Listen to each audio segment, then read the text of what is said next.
Thank you, Karen. Well, our Taryn not here either. Oh, okay. Any public comments from the public? Did everybody have a chance to look at the June meeting minutes?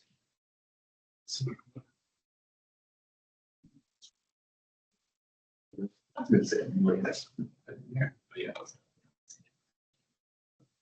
right. Any questions on the meeting minutes? If not, just need a motion for approval. Move approval. Good, second. Seconded. Okay, any discussion? Discussion?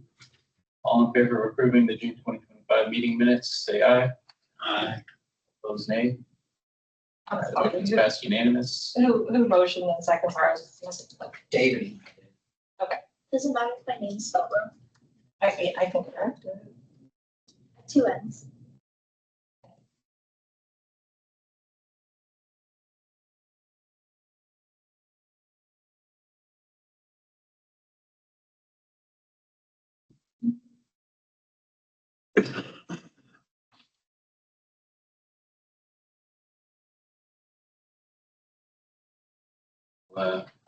Jack's going to give a presentation on the outreach updates. Hi, everybody. I'm just going to stay seated if you don't mind. My name is Jack Smith. I'm the Research Analyst and Communication Manager at HTT Associates. We, since March, have been supporting Tampa CRA with communications needs. So just a little bit, presentation should be in your packet. So just a little bit about us. We're located over in the Channel District, over in the International Office Building. We have been serving the Tampa Bay area as an organization since 1986, doing various work in communication, strategic planning, research, and a little bit more. We have a lot of experience working with various local, regional organizations and government. That just provides a small list of what we do, some similar work that we do right now for the CRA that we've done with the other organizations across Tampa Bay. We have been working in some capacity with the Ybor City CRAs for now almost a decade, weirdly enough. Next year would have been a decade. So we did a variety of things with them. Again, some of this happened before any of the legislative changes when it comes to communications and marketing work. Marketing is a no-no word now for CRAs. And so what we did in a variety of paths, that just kind of gives you an overhead list of what we did. So general PR and communications, manage the social media accounts for the Ybor City CRA, creative communications for the district, various research projects, different video series that went along with the district campaign, and other short form video that was more geared towards social media, closer to the end of that contract. So again, if you may remember, like the part of Tampa campaign or more Ybor, our HTP helped design those and implement those throughout Ybor City. Additionally, we also manage the Ybor City Online website, which isn't really active anymore, just given the changes. But since March of 2025, we have been supporting Tampa CRA after our approval. So this list kind of gives you an overview of what we'll be doing. We've done and what we'll continue to do for the CRA throughout the end of the year. So we help with the 2024 annual report, putting that together with the design, copy, all of that. We currently manage the Tampa CRA social media channels. If you don't follow, there's information in the back on what channels those are, so we encourage you to follow them for information. Additionally, we continue to manage social media for the CRA. We help put together the quarterly newsletters. The next one will be coming out later this week. Will be presented to the CRA board at the Thursday's meeting.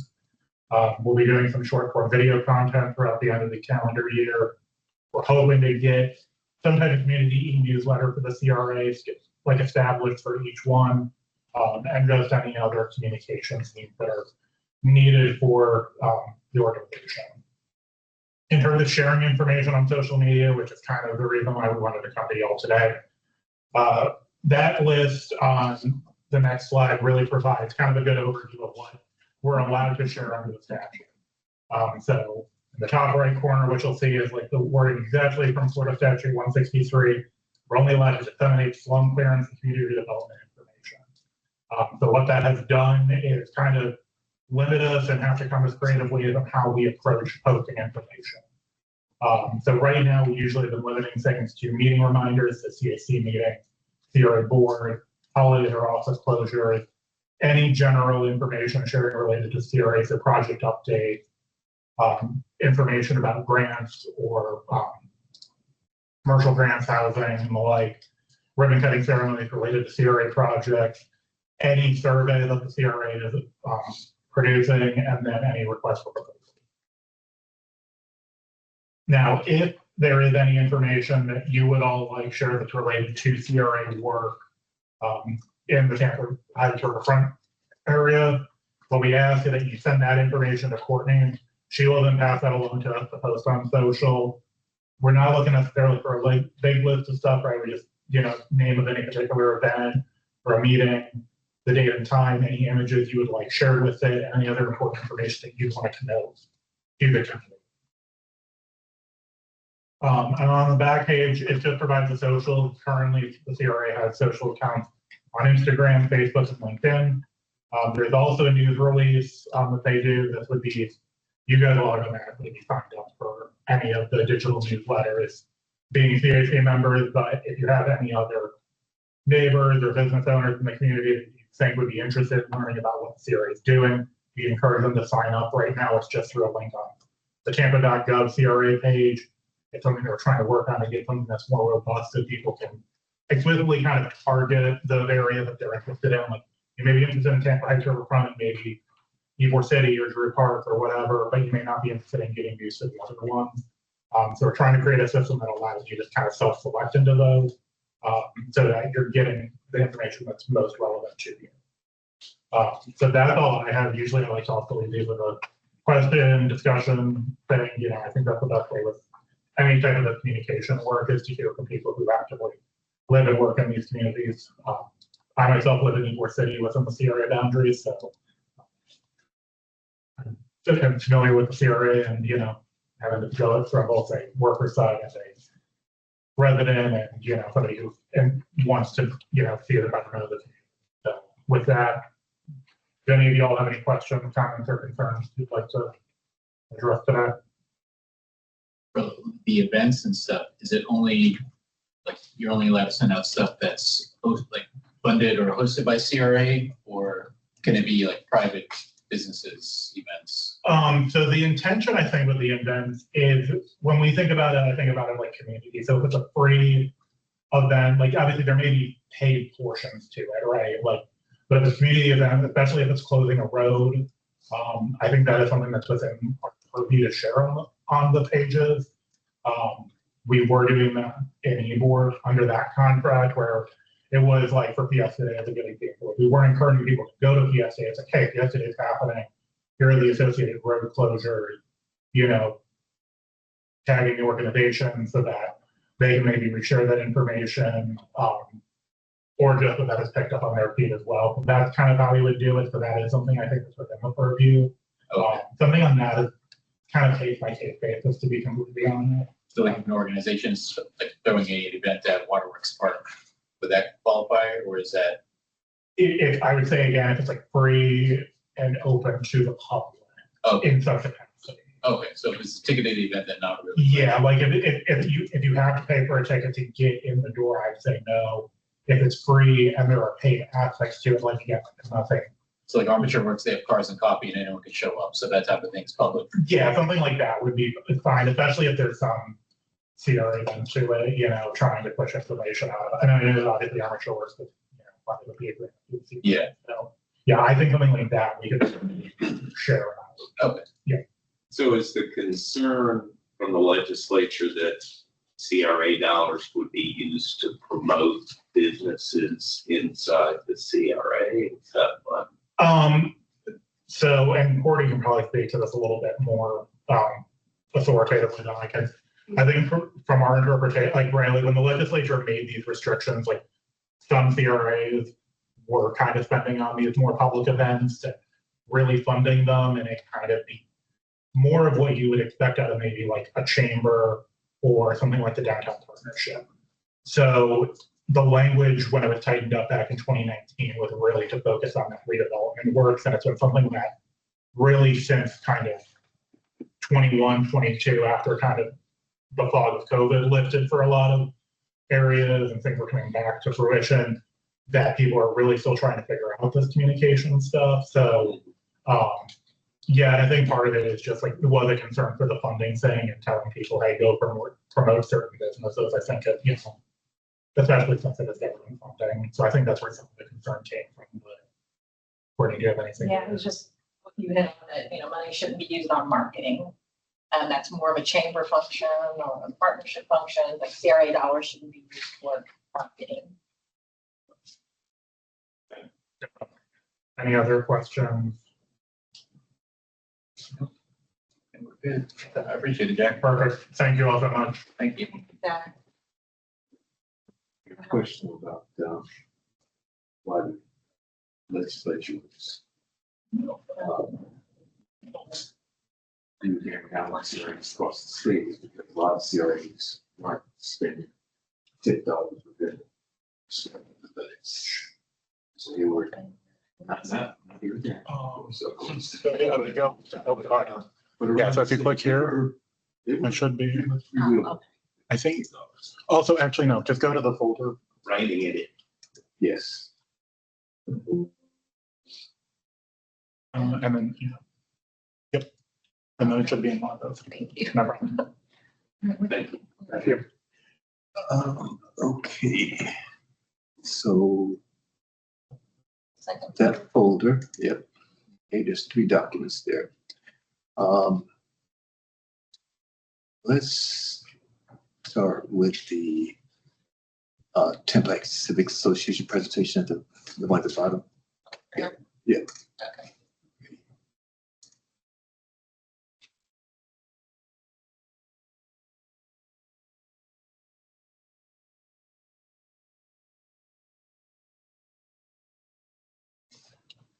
And then do you want to hide it with this mouse? Sure.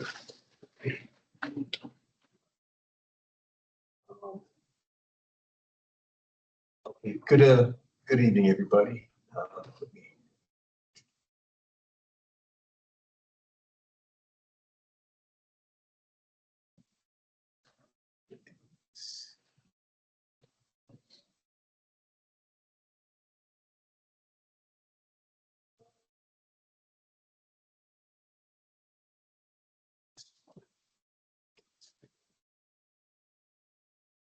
Let me- Let me like that. Is that okay? Can everybody see that?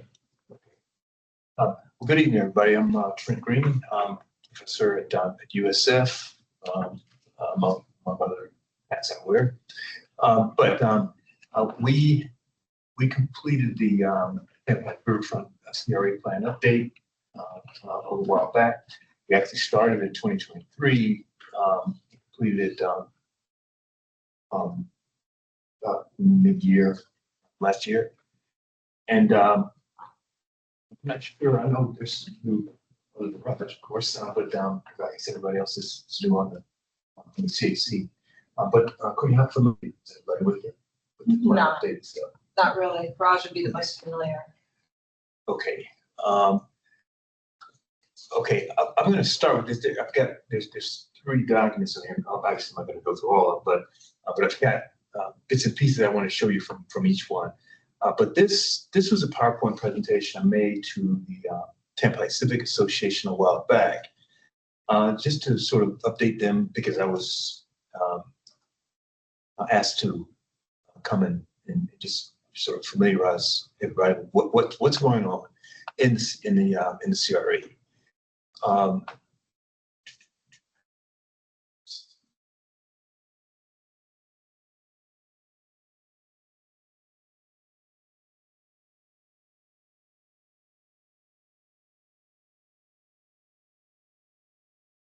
So as many of you may not know, but the Tampa Riverfront CRA started quite some time ago. It was the old Tampa Police Station redevelopment area, or something like that. I think it went through several iterations over the years. I think there was previously there was another developer involved, but then the current developer, Soul Capital, I think stepped into the picture in 2016. Somewhere along there. Okay. But they have been, well, since they got involved, of course, they started assembling a lot of the land that was in the CRA to the point now where they are the sole, pretty much the sole private sector entity, landholder, other than the Bush Ross law firm, the townhouse project that's on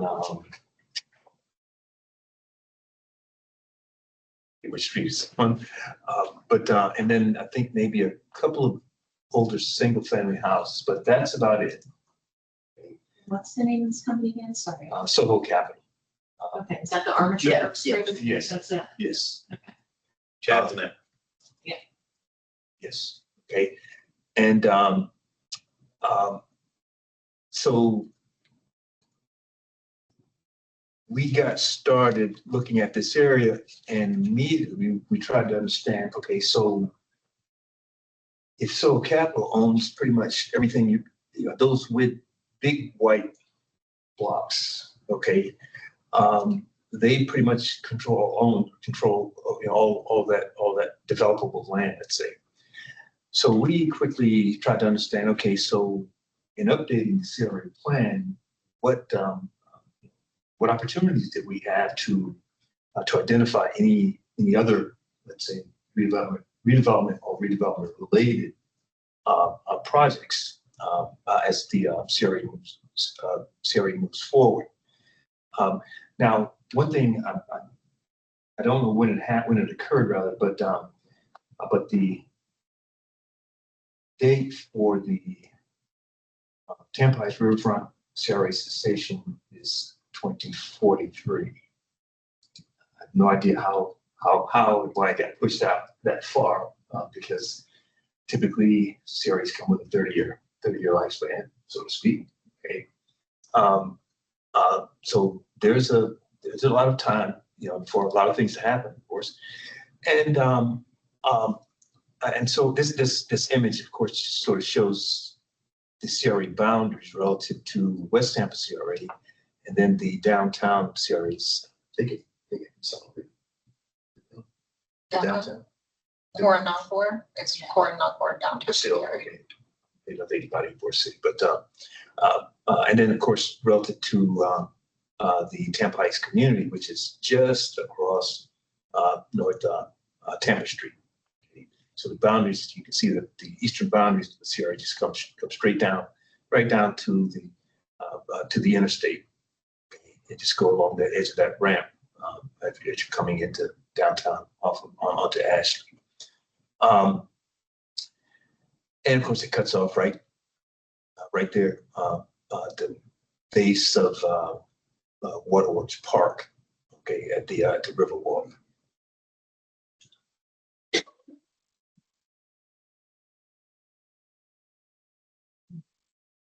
So I went over a lot of this stuff with the community just to again help them understand what the CRA was and how it's managed and bound by the Florida Statute 163. And then I talked a little bit about about TIP financing.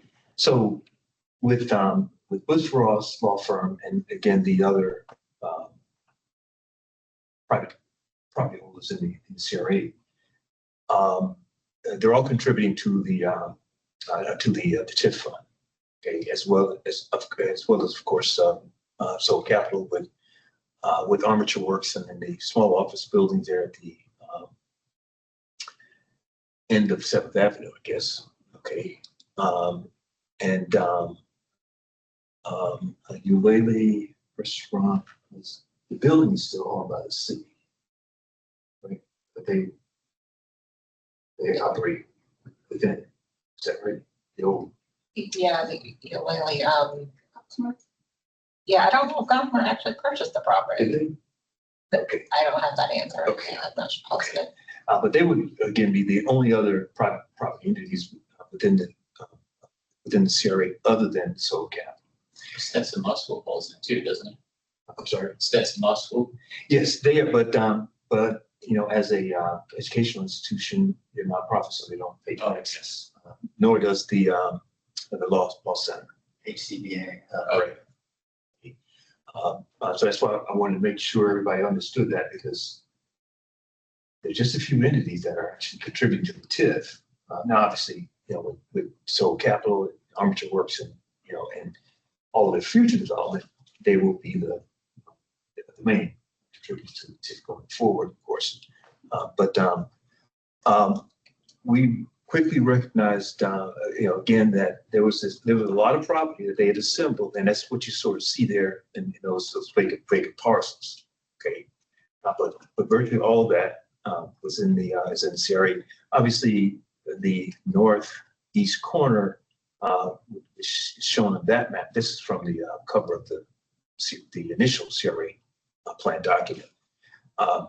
But the two office buildings that are there now and the parking garage with the Sprout supermarket, okay, which I believe there was another developer who was involved in the office buildings, and they may have sold that parcel to them. I think they're out of Atlanta, if I'm not mistaken.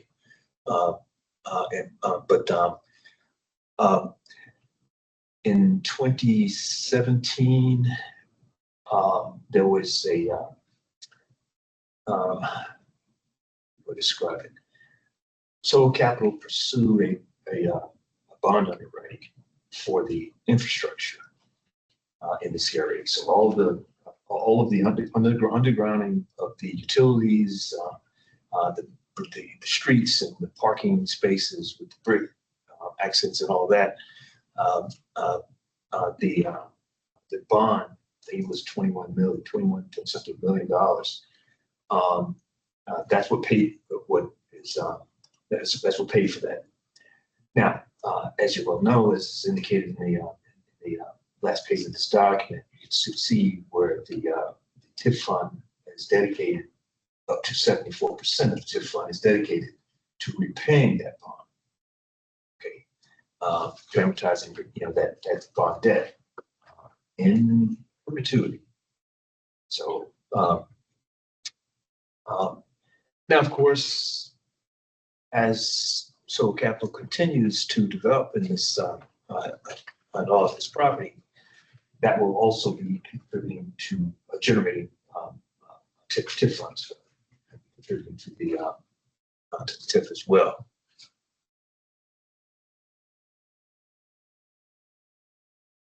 Here I mentioned this is what I was talking about earlier about the other entities within the CRA.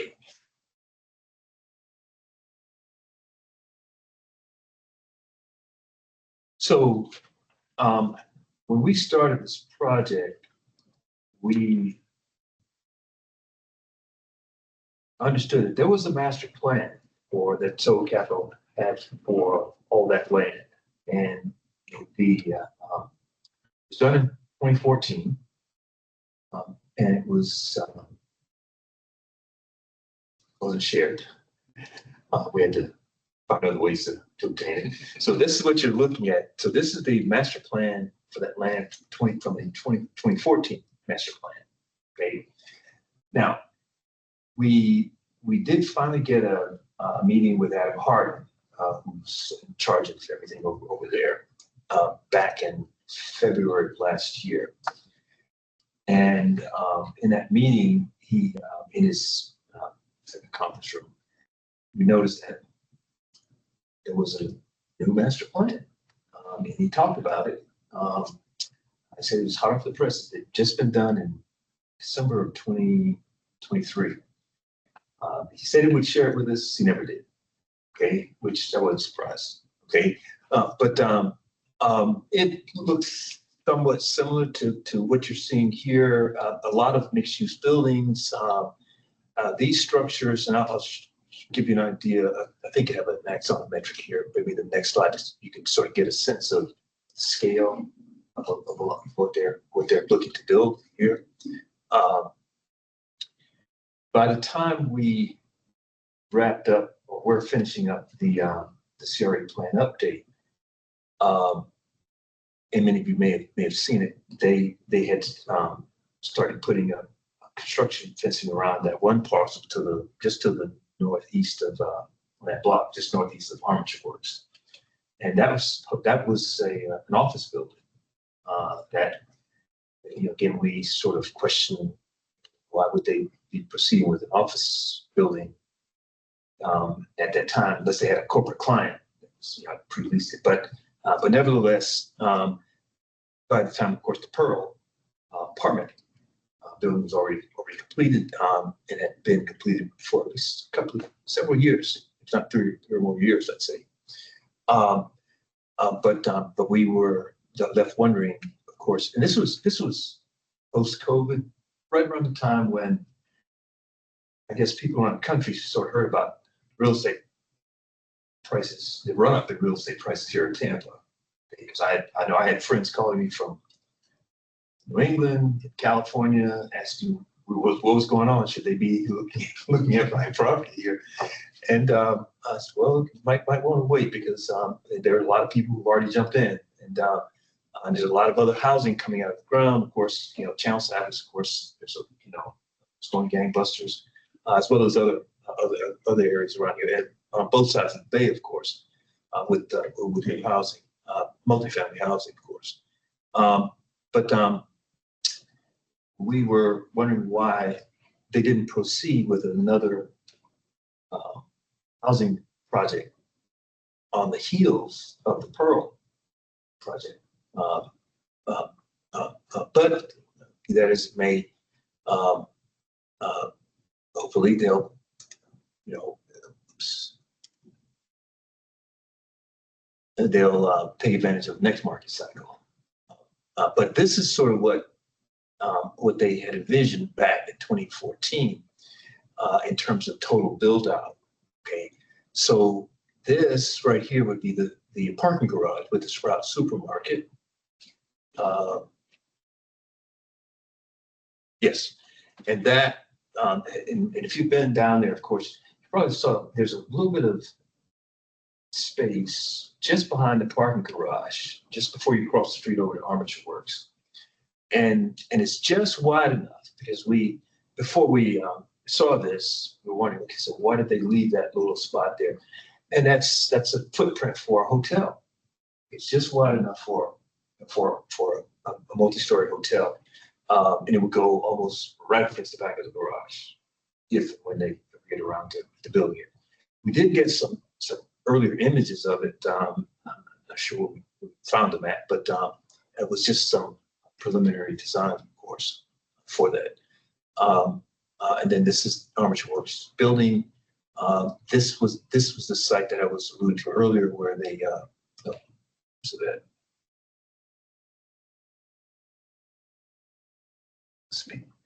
There. Those two office buildings. I'm sorry. Wait a second. Should look at this right. Okay, this would be.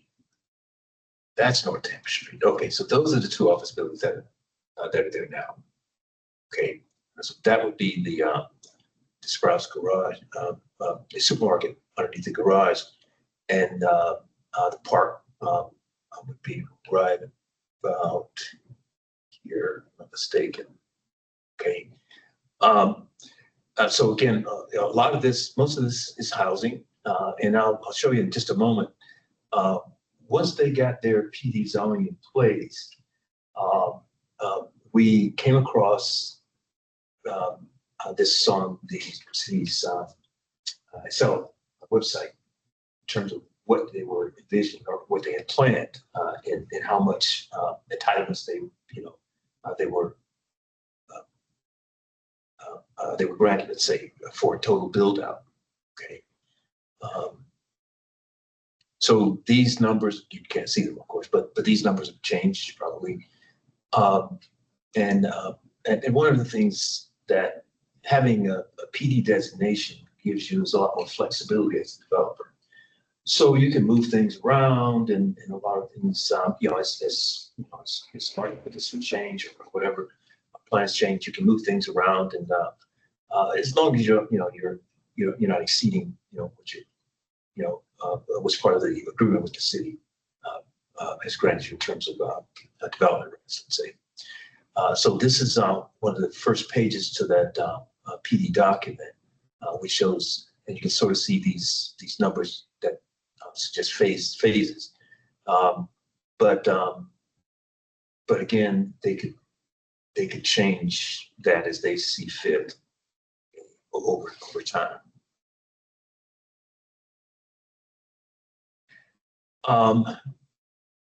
So this was one of the tables from that PD document that sort of shows all of what they're proposing, each one of these categories and the zoning associated with them.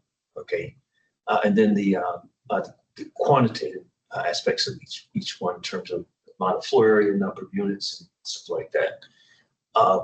So the overall master plan for the area does suggest that their vision is to create a true urban village, albeit a rather density village. And of course, I think they're still, beholden to that vision. But I had highlighted 2 lines on this, on these tables, but this sort of summarizes it in terms of the remaining entitlements. Okay, in terms of what they can still build on their property. So project type, and you can sort of see there. And this again, this is from that table, mid-rise and high-rise multifamily housing. Okay, they were entitled to over 2,600 units. Now, what I don't know is how that might change over time, because as you know, in a lot of these apartment buildings, developers can change the size of them as they see fit to address the target market. That is, most of them are studios, 1 bedrooms and 2 bedrooms. May rarely, I should say, you find a larger unit, 3-bedroom unit.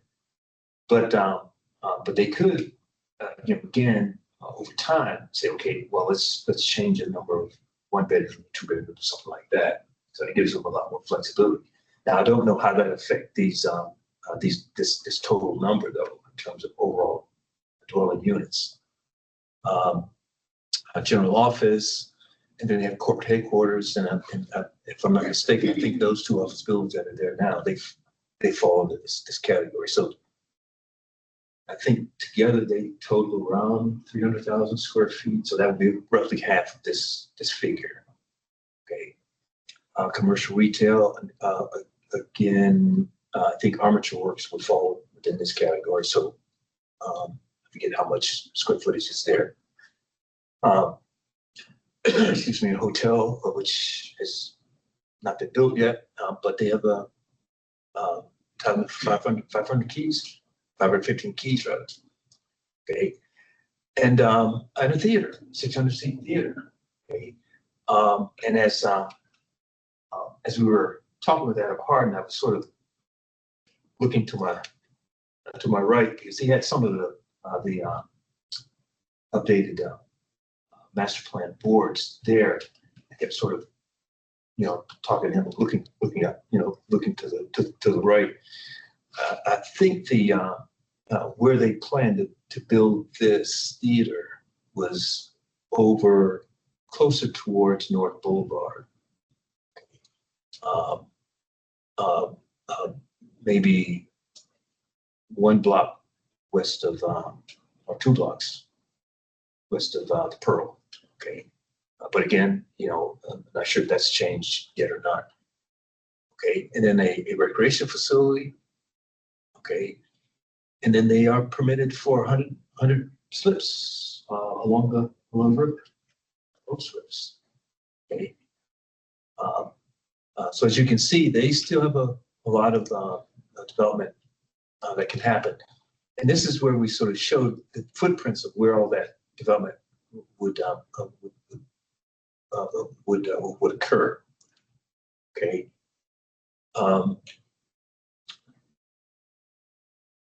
Just as we were about finishing up, the YMCA and Ellis came in with their proposal for just across the street on the property there. I'm assuming they've assembled a lot of that land. And that's what you sort of see here. We try to sort of show the massing from some of the other news clips about what they were proposing. But that's all this development right. No, I'm sorry, right here. Okay, that's that hotel I was alluding to just behind the garage. Okay, and then of course development in the West Tampa CRA was ramping up, and at the time these buildings right here were just under construction. I think most of this is now probably still in construction, if not approaching completion.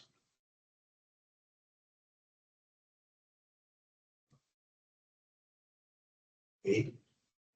So as I mentioned, we were trying to find a way to figure out, okay, so what else could we envision?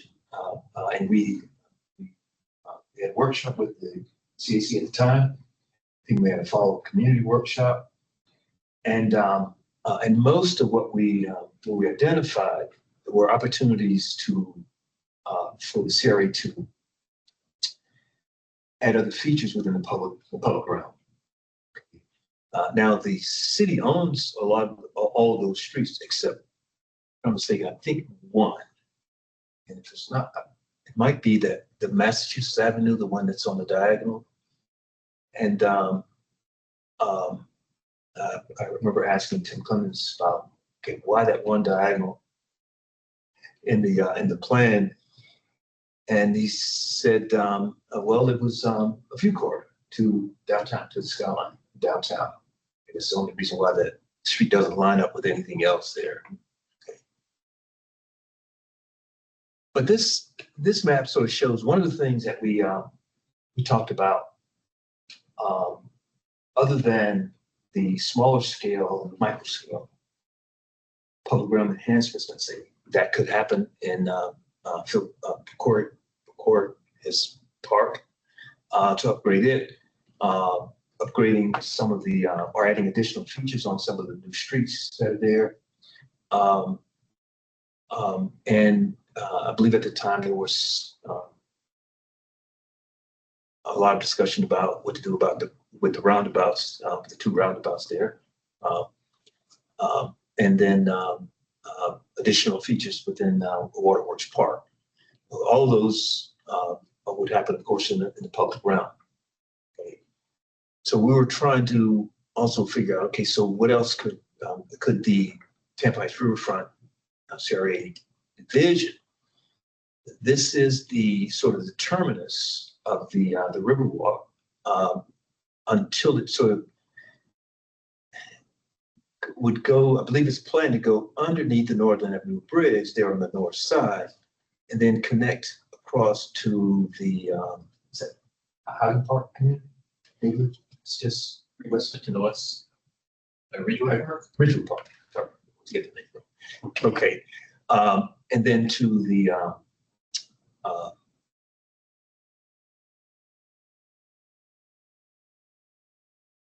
get the name right. Not the green spine, but the bike path that would circulate up north through Tampa Heights and then wind its way back over through the southern portion of Seminole Heights and across over to East Tampa. Okay. Also during this time, we heard about the city's plans to now implement the West River portion of the Riverwalk. Okay. So we were again, looking for, well, what else could happen because they, I think Julian B. Lane Park had just been renovated, or redeveloped, let's say, a huge investment on the part of the city. And so we started looking at all of the public realm and pedestrian realm conditions in this area and said, okay, so, and again, this is borrowing a note from other cities and the way they look at things, these types of conditions are much more comprehensive manner in terms of, particularly in their downtown. So we said, okay, so the city is looking at, already got the Riverwalk. They're going to build a West Riverwalk. We got the new park there. So how can this all be connected to create a system, pedestrian system, where you minimize the places where people have to cross the street, okay, to get from one place to another. So what this map diagram shows is one of the ideas that we came up sort of at the end of one of our work sessions with the CAC at the time.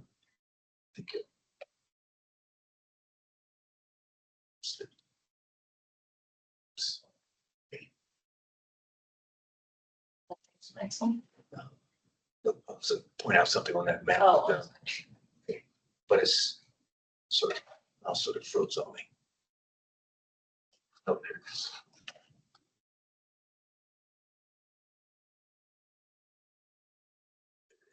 Let's go back. So that right there is an idea we came up with for a pedestrian bridge across the river, connecting the Tampa Heights Riverfront and the West Tampa CRA to provide that, again, that seamless pedestrian and walkable connection. And again, we were looking at a lot of these images you sort of see here are just examples of how other cities have used such a feature to create this iconic sort of feature in their downtown. Okay, and we thought about this. This could be another feature that could again help to connect a lot of the pieces, of the current Riverwalk and the West Riverwalk, and then all the way over to West Tampa. But this is that image of the proposed office building that they publicized, and they actually put out a lot of marketing information on this as well. Okay, and there you can sort of see in this. So we'll go to this next slide. You can see better. That's that hotel I was alluding to. There's the garage with the Sprouts supermarket up the park. Okay, and Armature Works, of course, is right here.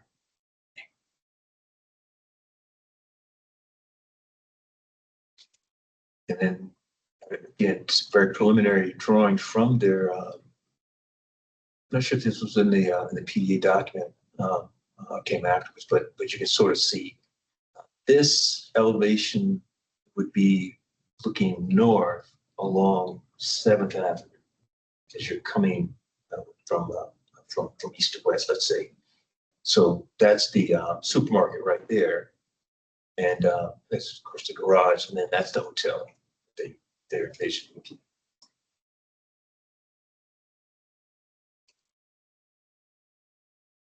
And then the project that the YMCA and Ellison development was playing right across the street.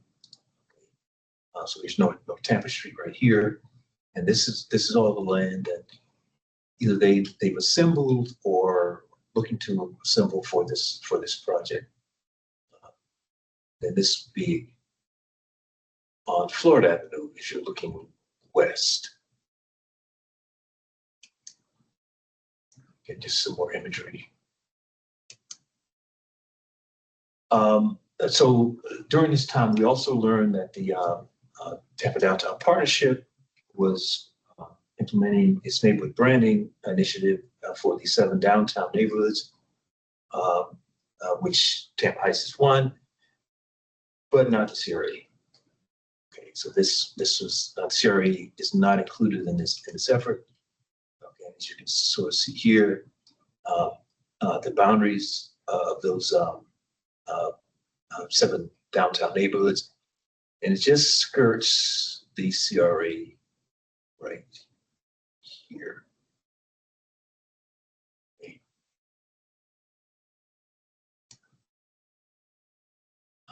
But what they're proposing are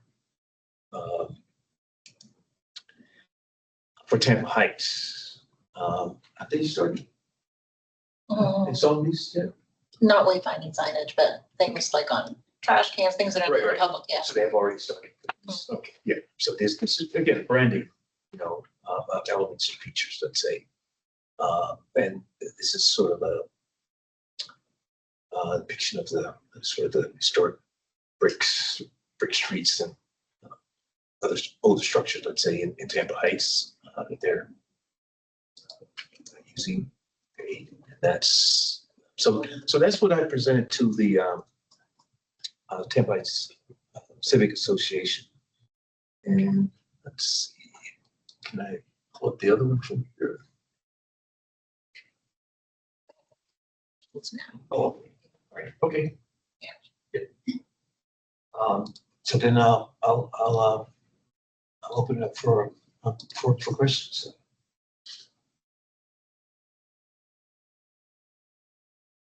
So I know that this plan has been around for a very long time. They've owned that vacant land for 15 years and keep saying they're doing these things. The hotel, all the thing, and then when you ask questions, anyway, I do have a question here. When do they say they're going to start these projects? No idea. I'm sorry to say.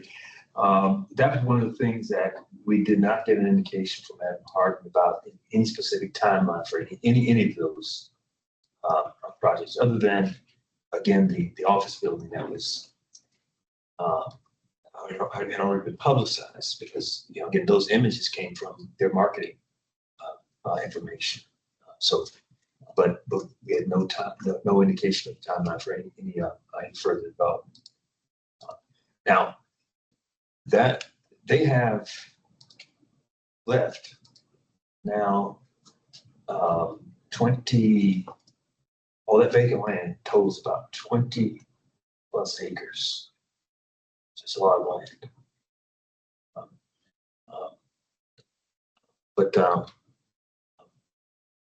But that question, just to get an indication, I'm not sure if the city actually knows anything that they're planning to do anytime soon. But Is there any indication on what part they plan to go with next? I mean, it looked like they were going to build that office space, and that has, I guess, stopped. I don't know if that is still the next plan, or if they're. That's what they're actively marketing, but they're not gonna break ground until they have a substantial tenant signed. Right. And that's the hard thing in the market today. So like the other one they signed when Pfizer came on as a major tenant, they were able to move ahead, but they can't do the next phase. But they are actively marketing that, which is, tough in today's market, but it's not impossible, because you saw the Growth Financial move to Gasworks, and then Tico moved to Midtown. So there are out there, but it's just really tough to get somebody to take down such a big space. And so that's the next thing they're probably going to build. Retaining. I mean, that's the only publicly thing they're marketing actively to try to get tenants in right now. Like Pearl Phase 2, nothing's ever been submitted or anything like that. But there's supposed to be a continuation of basically a mirror of the Pearl with retail at the ground floor. So like Palm becomes a retail corridor. Because on the back of the garage for the office building, the ground floor facing Palm has retail as well. Right. But yeah, nothing else, just zero timeline or indication. Every time it just changes, every year it's like changes. yeah, they would have to have, of course, like the garage is saying, a corporate tenant who take a substantial portion of the building to secure finance. for the office. Well, yeah, I mean, they must have had somebody say had fencing up around it when they took it down. But so they looked like they were getting ready to get started. Some fell through. Well, of course, the office market is Right. pretty soft everywhere these days. So the hotel project, and maybe I've read this wrong, but isn't there a hotel that's incorporated with that YMCA Ellison project already that's happening? And then this is an additional hotel, or is there just one hotel idea floating out there and it's only gonna be one in that area? well, I think this one, as part of their master plan, came before Ellison. Yes, Okay, so I'm not sure. Separate project. Yeah, separate project, but Different groups. Yeah. right. But what I'm asking is, do each of them have a hotel? Yeah. They do. Yes. Okay, so there potentially, at some point will be two. Yeah. Yeah, okay.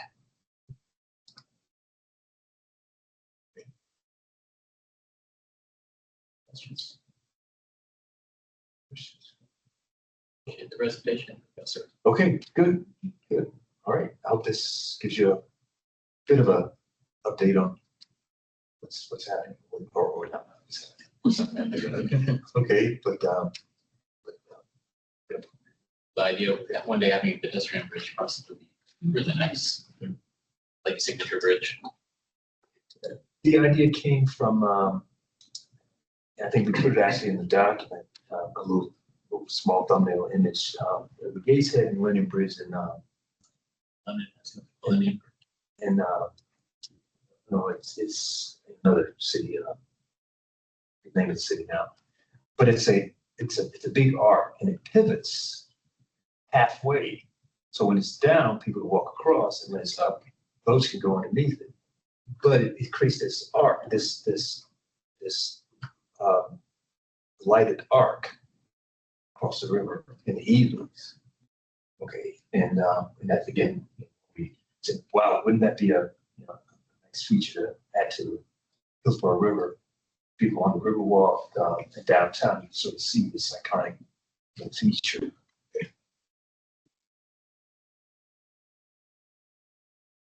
Thank you. Okay, thank you. Picture, Yes. sure. So, That's the capital projects updates. Yep, so that's just the spreadsheet that's included in your packet that provided you every month, that explains any other things that are happening in CRA. So you can look that over, ask any questions if you have any questions. That's currently what's going on, and then what the status and update. So in our last meeting, my recollection was that the artists called, they worked on having it done in June. It's now mid-August. Yeah, so this is the August report that covers July. So I'll have to follow up with Corey Robinson to see where it's. Yeah, I thought it was Well, they said at June. least, yeah. And I haven't seen any indication of it, and this would indicate that it hasn't happened. Yes, so I'll have to follow up to understand where that timeline is right now. If it was delayed and why.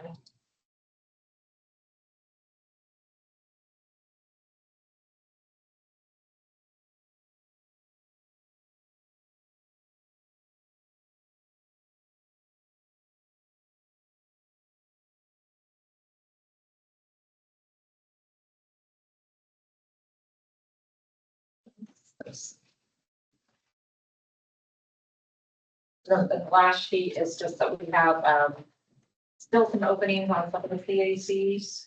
And the only one that we have open for Tampa Heights Riverfront is a representative for Riverside Heights Civic Association. So if anybody knows anyone that could represent or is interested in representing Riverside Heights Civic Association, we have that ex officio seat on CAC. That's the only opening.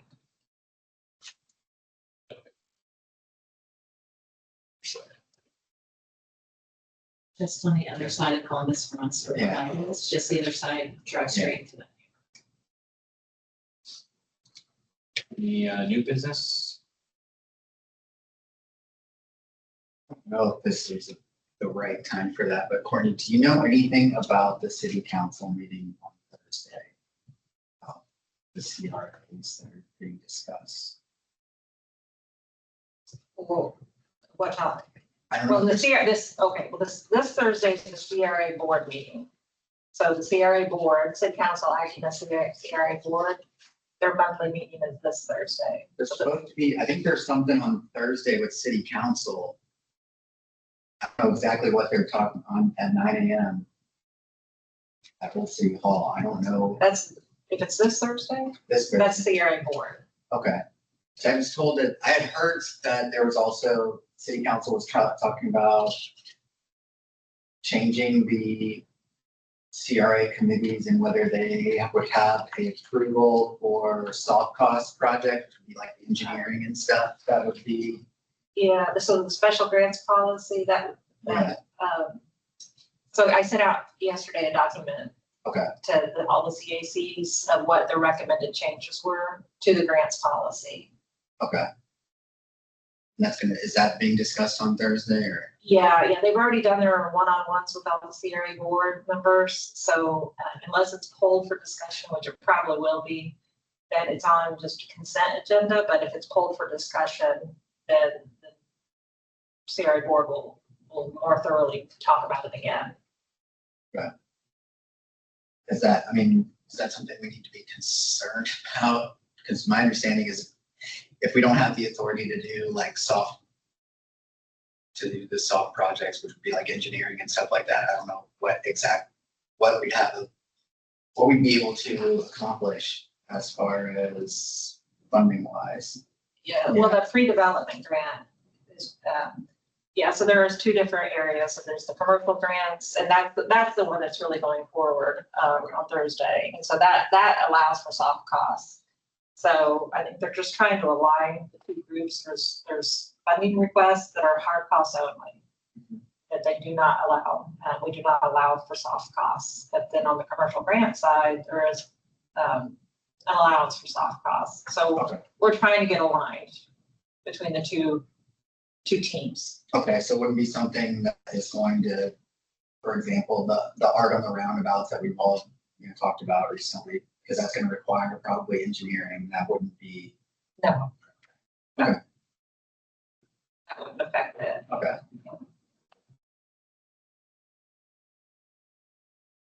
Okay, anything else? Any member announcements?